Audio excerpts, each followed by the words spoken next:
A female Megazostrodon uses her own body to keep her children fed, while the rest of the animal kingdom must forage.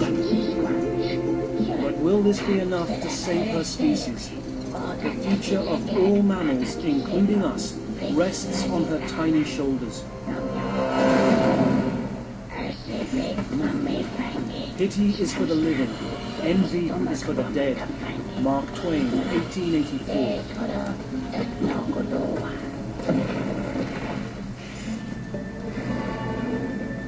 250,000 years into a volcanic catastrophe, the Earth is unrecognizable.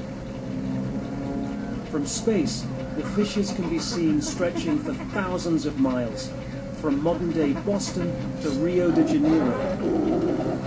The giant wounds are still bleeding liquid rock. The volume that is believed to have extruded is incredibly large. Estimates put it on the order of 2 million square kilometers of magma being outpouring across all of these basins. That's more than half the size of all the world's oceans today.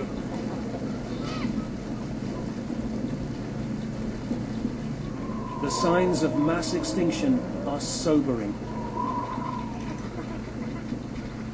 Floodplains that once hosted thriving communities of animals are devoid of life.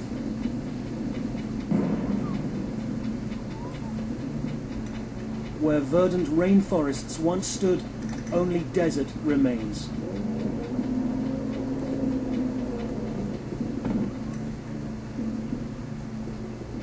It's as if this very vegetated, wonderful world somehow gets perturbed to the point that we now have this desertification taking place over enormous areas of some continents. Parts of the world, at least, it might have looked like the surface of Mars. I mean, if you remove plants, you lose the soil, and then you get a more extreme kind of situation. This may not have covered the whole world, but certainly parts of it. In those few regions where life still exists, dinosaurs like Styracosaurus are rising to prominence. In addition to its advanced lungs, Styracosaurus staves off extinction by brooding its nest. Mothers lay their eggs partially exposed. Then they use their bodies for warmth or shade as necessary.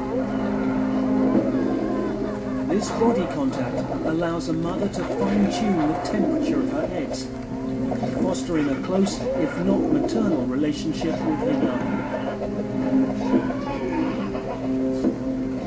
And in the process, her species is rewarded with stronger, hardier offspring.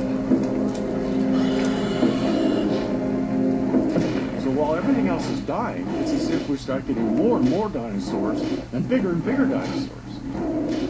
Equipped with these remarkable innovations, Styracosaurus is positioned to survive this catastrophe.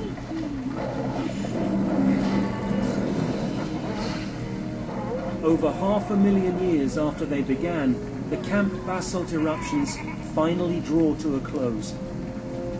Pangaea is no more. The movement of the Earth's crust below has ripped the supercontinent apart.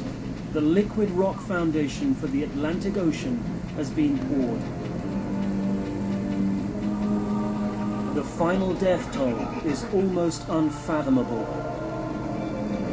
3/4 of the world's species are gone forever. The hardest hit on land are large armored herbivores like Desmartosuchus. The Rutiodons are also extinct, another victim of a primitive lung design.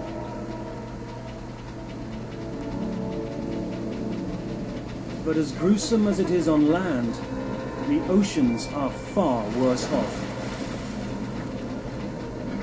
Vast coral reefs that characterize the warm tropical Triassic Sea are almost completely gone. This is one of the big five, we say, one of the 5 biggest mass extinctions in the history of the planet. It was a major crossroads in evolution. The Earth has been purged. But some creatures will not be vanquished. The future depends on them.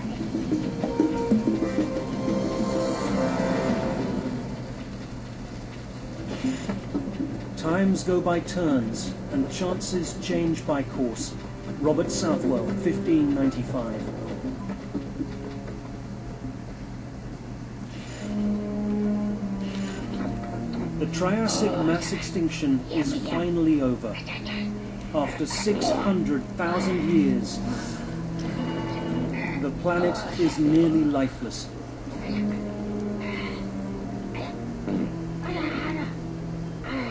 The air is still barely breathable. It will take millions of years to rebound.